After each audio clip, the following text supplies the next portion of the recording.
Fala, turma, voltando aqui com meus estudos pessoais aqui.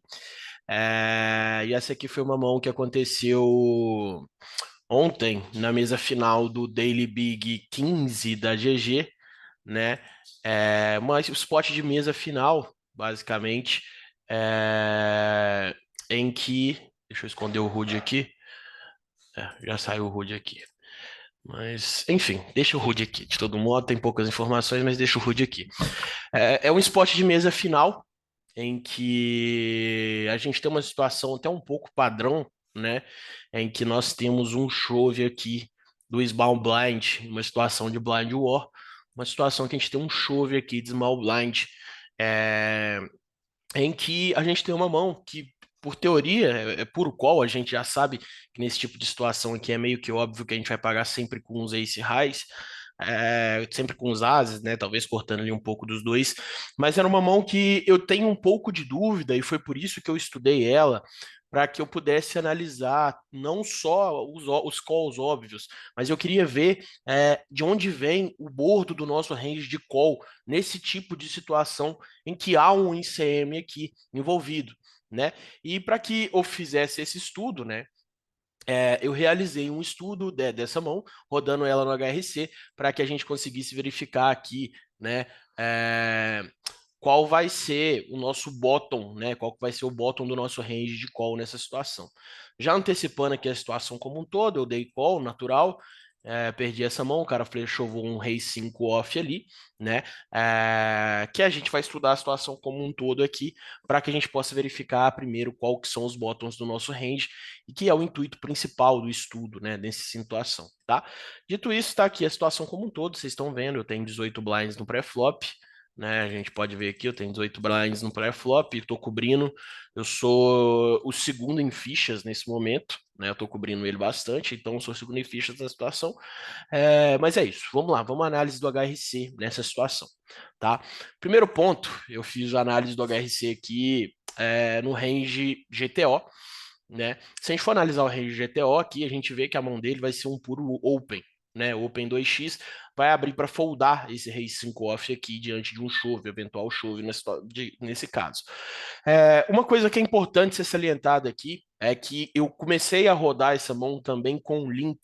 Eu criei uma outra abra rodando essa mão com limp, né? Um limp para induzir da small blind. E o percentual do range estava meio que insignificante, estava 0,4% do range jogando de limp essa situação. Então, de antemão, a gente vê que nessa faixa de stack ali de quase aproximadamente 10 blinds, né, não vai ter muito limp por indução nesse tipo de situação, né? A gente vai ter algum tipo de open, normalmente o open de 2x, nunca 3x, 0,1% de 3x que vem só do vala-vala aqui, se a gente for ver, né? Mas vai ser e tá splitando também, tá? A mesma equidade do Open 2x também. Então, a gente pode simplificar a estratégia nesse tipo de situação em Open, para jogar de Open 2x e call, né? Induzir as melhores mãos a jogar de 2x e call, e a gente vai ter que equilibrar esse range de 2x e fold também com algumas das piores mãos, né? Dama 2 suited, dama 3 suited, vala 4 suited, 10 e 5 suited, né? Então, a gente vê que o range ele vai ser dividido entre open shove e limp call ou limp fold. Limp call, obviamente, das melhores mãos, né? Que vai ser essa parte de cima aqui, que joga de limp call, né? E limp fold das piores blockers aqui, vamos assim dizer, né? Dito isso, a gente vê que o rei 5 aqui, por teoria, não seria um open shove, seria um open fold, abrir para foldar. E a gente vê aqui, nessa situação, qual que seria o range de call, né, em um eventual open shove do vilão. Né? O par, a gente vê uma percentual baixa aqui no 3-3, e 3-3 quando joga de call tá perdendo, 0,37 dólares. A gente vê aqui também que a partir do 4-4 você já está ganhando.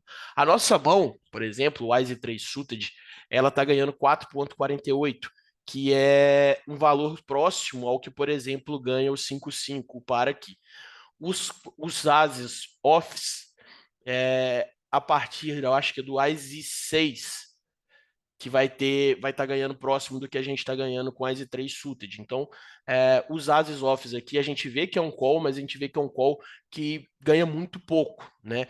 Então, eventualmente daria para a gente se cortar no Ice 3 off aqui, passar da call ali do Ice 3, Ice 4 off, né? Da mesma forma que em alguns casos, a depender do vilão, se a gente pega um vilão um pouco mais tight, dá para a gente foldar o 4-4 também, se a gente pega um vilão que é bem tight, que não vai chovar tudo aquilo que a gente colocou ali como range de chove, a gente dá para colocar foldar eventualmente o 4-4, né?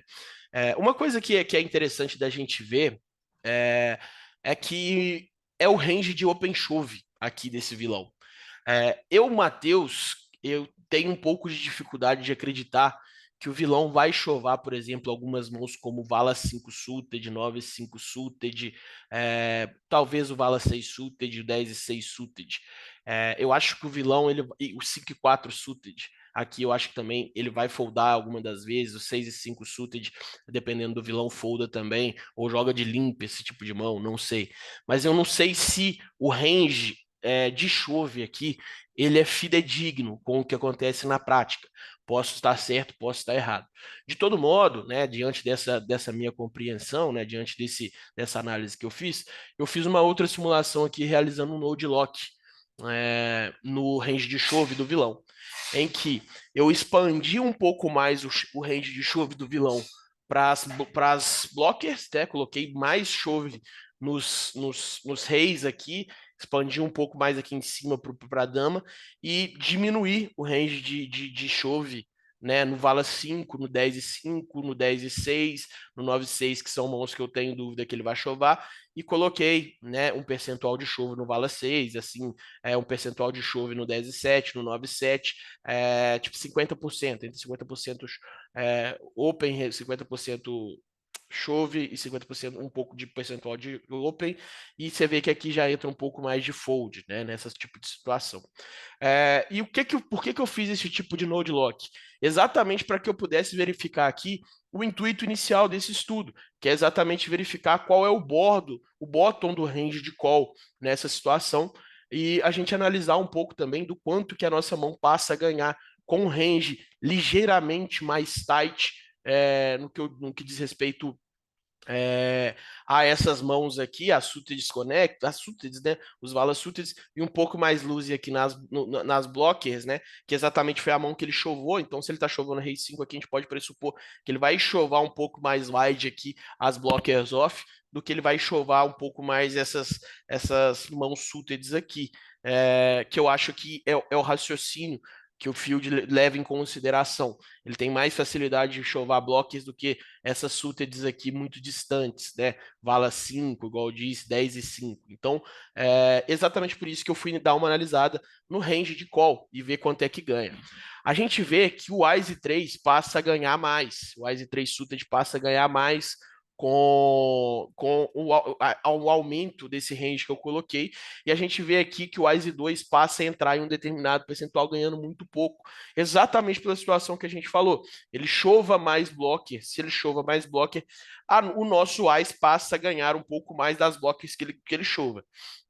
Dito isso, a gente vê que o 3-3 ele diminui o percentual de call, mas ele ganha, ele perde menos do que ele estava perdendo na situação GTO.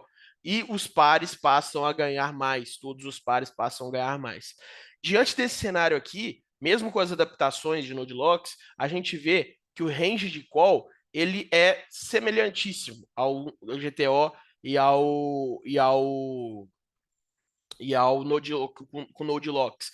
Então, a gente vê que o bottom vai ser aqui o Rei 9 off, né? O Rei 8 suited sempre, o Rei 9 off e o Rei 8 suited sempre. Eu acreditava, antes de rodar a mão, que talvez o Rei 7 entraria, mas a gente vê que há um gap aqui de tanto que está ganhando. O Rei 8 suited está ganhando 1,37 e o Rei 7 suited está perdendo 1,39. Então há um gap muito grande. Mãos como, por exemplo, o Vala 10 suited aqui também não entra. Então, quando a gente for optar por dar o call aqui, a gente vai optar sempre pelas melhores